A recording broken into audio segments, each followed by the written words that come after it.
C programming এর Bangla video টিউটোরিয়ালে আপনাদের সবাইকে স্বাগতম। আমি মোহাম্মদ শরীফ চৌধুরী। আজকের পর্বে আমি প্রি প্রসেসর এবং এর একটি অংশ ডিফাইন নিয়ে আলোচনা করব।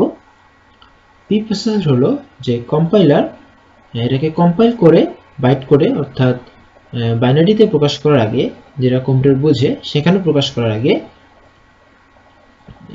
যে চেঞ্জটা করে, যে প্রসেসটা করে সেটা হচ্ছে প্রি প্রসেসর। অর্থাৎ আমরা একটা কোড লিখলাম, সেটা কিছুটা এডিট করার ব্যাপারটা, এবং কি এডিট করবে সেটা আমরা আগে বলে দেব। এটা হচ্ছে প্রি প্রসেসরের ব্যাপার। সো প্রথমে আমরা আসবো ডিফাইন নিয়ে। ডিফাইনের সাহায্যে বুঝতে পারতেছি যে কোনো কিছু ডিফাইন করা হয়। এটার মাধ্যমে আমরা ডিফাইন করে দিই যে কোন জায়গায় কি চেঞ্জটা হবে। একটু বিস্তারিততে আসি। যেমন আমি এখানে ডিফাইন করে দিলাম যে পাই দিলাম, এখানে লিখলাম যে 3.1416। এর মানে আমি যে জিনিসটা ডিফাইন করে দিলাম সেটা হলো যে এই কোডের মধ্যে কোনো জায়গায় যদি সে পাই পায়, তো সেই পাই জায়গাটা চেঞ্জ করে দিয়ে 3.1416 লিখে দেবে। সেটা পাই যেখানেই পাই পাবে সেখানে পাই জায়গায় 3.1416 লিখে দেবে। আমি এটাকে ডিফাইন করে দিলাম। অর্থাৎ প্রি প্রসেসর ডিফাইনের কাজটাই হচ্ছে এটা, যে কম্পাইলার যখন কম্পাইল করবে তখন সে এই কাজটা করে দেবে নিজ দায়িত্বে। সো দেখুন এটা কিভাবে কাজ করে। আমি এখানে যদি প্রিন্টএফ দিই, এখানে দিলাম যে %a কমা দিলাম এখানে আমি পাই।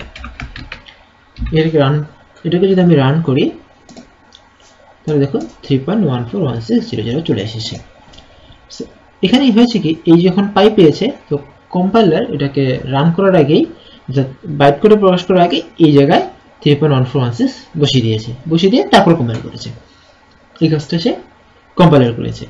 এখন ধরুন এখানে কিন্তু ভুল করে সেমিকোলন দিবেন না। আবার যে আমি যদি আপনাকে বলি যে সেমিকোলন দেওয়া যাবে না, তাও ভুল, কারণ এটা আপনার প্রোগ্রামের রিকোয়ারমেন্ট হিসেবে। রিকোয়ারমেন্ট কিভাবে সেটা বোঝার জন্য আমি আরেকটা জিনিস দেখাই, যে এখানে শুধুমাত্র যে ভ্যালু দিতে হবে ভেরিয়েবলের মতো তা কিন্তু না। এখানে আপনি ধরুন আমি এখানে প্রিন্টএফ দিলাম, পিএফ দিয়ে আমি প্রিন্টএফটাকেও ডিফাইন করে দিতে পারি। অর্থাৎ এখানে যে কাজটা হবে যে কোনো জায়গায় যদি পিএফ পায় সে এটাকে প্রিন্টএফে চেঞ্জ করে ফেলবে। এই প্রোগ্রামটা যেমন কাজ করবে কোনো প্রকার সমস্যা ছাড়াই, তেমনি এই পিএফটাও কাজ করবে কোনো প্রকার ঝামেলা ছাড়াই, এবং দুটোর মধ্যে কোনো প্রকার চেঞ্জ নেই, কোনো প্রকার চেঞ্জ দুটোর মধ্যেই নেই। কারণ কি, এই পিএফ এর জায়গায় সে অটোমেটিক্যালি প্রিন্টএফ নিয়ে নিয়েছে। এই হচ্ছে আসলে মূল কথাটা। এই দুটো গেল আমাদের ডিফাইনের বেসিক ধাপ। এবার আমরা আসবো একটু অ্যাডভান্স ধাপে, যেখানে আমাদের প্যারামিটার থাকবে। প্যারামিটার বলতে কি বোঝাই, ধরুন যে আমি এখানে পিএফ আই দিয়ে বুঝাচ্ছি আমি একটা ইন্টিজার প্রিন্ট করব, সেই ইন্টিজারটা কি a। সো আমি লিখলাম যে প্রিন্টএফ %d কমা এটা দিলাম। এটা দিয়ে কি হলো যে আমি যদি পিএফ আই এর ভিতর যেটা দেবো সেটা এখানে প্রিন্ট করবে। আপনাদের মনে হতে পারে এটা অনেকটা ফাংশনের মতো, অনেকটা ফাংশনের মতো হলেও ঠিক পুরোপুরিভাবে ফাংশন না, কারণ এখানে আপনি বিভিন্ন কিছু ডিফাইন করে দিতে পারতেছেন। সো আমি যদি এবার এখানে লিখি, ধরলাম এখানে একটা নিউ লাইনে আসবে, লিখলাম এখানে pfi 3। সো এবার এটাকে তাহলে 3 প্রিন্ট করবে। এটাকে যদি আমি রান করি, দেখুন 3 প্রিন্ট করেছে।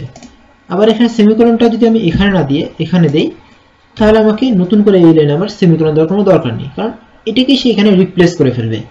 রান করি, তখন কোনো প্রকার এরর দেখা হবে না। সো একটা লাইন যে এইখানে একটা লিখেছি যেহেতু কোনো সেমিকোলন নেই। অর্থাৎ আমি যখনই pf_i3 লিখছি তখন কি করেছে, এই পুরো লাইনটা এখানে চলে এসেছে এবং এর জায়গায় শুধুমাত্র 3 হয়েছে। এটা হচ্ছে ডিফাইনের কাজ, এটা হচ্ছে প্যারামিটার দিয়ে ডিফাইনের কাজ। আবার দেখুন আরেকটা লিখতেছি, সেটা হলো আমি এখানে লিখলাম যে ম্যাক্স বাই করব, ম্যাক্স বাই করব। ম্যাক্স দিয়ে আমরা কি করব, ম্যাক্স দুটো সংখ্যার মধ্যে বাই করব, a, b। সো আমরা চেক করব যে যদি a গ্রেটার দেন b হয়, তাহলে আমাদের কি করবে, এখানে আসবে a অথবা আসবে b এই জিনিসটা। সো আমরা এখন কি করলাম যে এবার যেটা দেখাবো সেটা হচ্ছে নেস্টেড, অর্থাৎ এই পিএফআই এর নিজস্ব, এটা একটা ম্যাক্রো এগুলোকে সাধারণভাবে ম্যাক্রো বলা হয়। আসল কথাটা বলে দিই, এগুলোকে সাধারণভাবে ম্যাক্রো বলা হয়। এটা হচ্ছে সাধারণ ম্যাক্রো, এগুলো হচ্ছে আর্গুমেন্ট সহ ম্যাক্রো। এবং যেটা দেখাবো সেটা হচ্ছে নেস্টেড ম্যাক্রো, অর্থাৎ এই পিএফআই এর মধ্যে এটার নিজস্ব একটা ম্যাক্রো, এর মধ্যে আমি আরেকটা ম্যাক্রো চালাচ্ছি ম্যাক্স দিলাম, দিয়ে এখানে দিলাম যে 3,5। এর মানে কি হলো দেখুন, পিএফআই দিয়ে সে কি একটা ইন্টিজার মান প্রিন্ট করবে। কোন ইন্টিজার মানটা প্রিন্ট করবে? যেটা হচ্ছে এটার ম্যাক্স 3,5। এটা মানে কি ম্যাক্স 3,5 মানে হচ্ছে যে a গ্রেটার দেন b, অর্থাৎ 3 থেকে দুটোর মধ্যে সবথেকে বড় কোনটা। সো এই জিনিসটা কিভাবে রিপ্লেস হবে সেটা যদি আমি আপনাদেরকে দেখাই, সেটা আপনি ঠিক বুঝতে পারবেন। তাহলে এই কোডটা ঠিক কাজ করবে এরকম করে, যেহেতু প্রথমে এটা আসছে, সো প্রথমে এই জিনিসটাই আসবে। সো পিএফআই এর মধ্যে এখানে এই এ যে এখানে আছে, দেখুন এখানে এ যেখানে আছে সেখানে এটা জিনিসটা রিপ্লেস হবে। সো এ যেখানে আছে সেখানে আসবে জাস্ট এটা। এবার আসে দেখুন এই ম্যাক্স 3,5 এটা দ্বারা কি এটা, সো এখানে কি হবে, জাস্ট এই জিনিসটাই আমাদের রিপ্লেস হবে। এটা কিন্তু এরর দেখাবে, এখানে সেমিকোলন দেওয়া যাবে না। আচ্ছা, সো এখানে এর জায়গা হবে কি 3, বি এর জায়গা হবে 5, এর জায়গা হবে 3, বি এর জায়গা হবে 5। এই কাজটা আমরা জাস্ট এই লাইন এতটুকুর মধ্যে করে ফেলেছি এবং খুব সুন্দরভাবে যেটা বোঝা যাচ্ছে। ডিফারেন্ট কাজটা মানে ঠিক এখানে একটু বেশি মানে হেল্পফুল, যেটা বোঝা যায় যে আসলে কি হচ্ছে। আমি যদি এবার এটাকে রান করি, দেখুন 5 প্রিন্ট করেছে। এটাকে বলা হচ্ছে যে নেস্টেড ম্যাক্রো। সো মোটামুটি ভাবে আমরা ডিফাইনের কাজ শেষ করে ফেলেছি। তবে একটা সতর্কতা দিয়ে শেষ করব, সেটা হচ্ছে ডিফাইন মানে কিন্তু এখানেই ক্যালকুলেট করবে না। যেমন আমি যদি এখানে লিখে দেই ডিফাইন এট a, b, এখানে লিখলাম যে a প্লাস b দিলাম।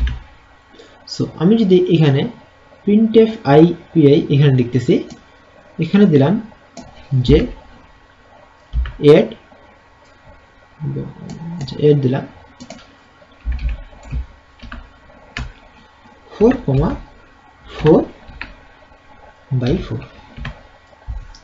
দেখুন আপনারা সাধারণভাবে এটা মনে হতে পারে যে এটা হবে add দিয়েছে a প্লাস b, তাহলে 4 প্লাস 4 8, 8/4 ইকুয়াল টু হচ্ছে 2, কিন্তু আসলে সেটা না, 5। কেন 5?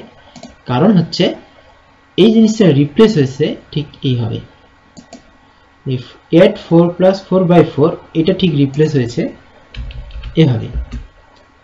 4 plus 4 কি 4 plus 4 আর বিশেষ করে বাই 4। তাহলে দেখুন এটা প্রথমে ভাগের কাজ করবে, 1 হবে সেটা 5 হবে এই জিনিসটা। সো এটার জন্য যে সতর্কতাটা অবলম্বন করা হয় সেটা ঠিক এরকম করে দেওয়া হয়, দিলে এখন আপনি আপনার কাঙ্ক্ষিত আউটপুটটা পাবেন 2।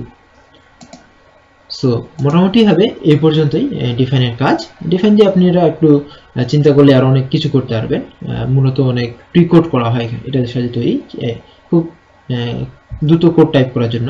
printf কে যদি আমি pf এ নিয়ে আসতে পারি, সো আমার জন্য এটা অনেক বড় একটা সুবিধার কাজ। সো ধন্যবাদ সবাইকে আমার সাথে থাকার জন্য। দেখা হবে পরের টিউটোরিয়ালে। ধন্যবাদ সবাইকে।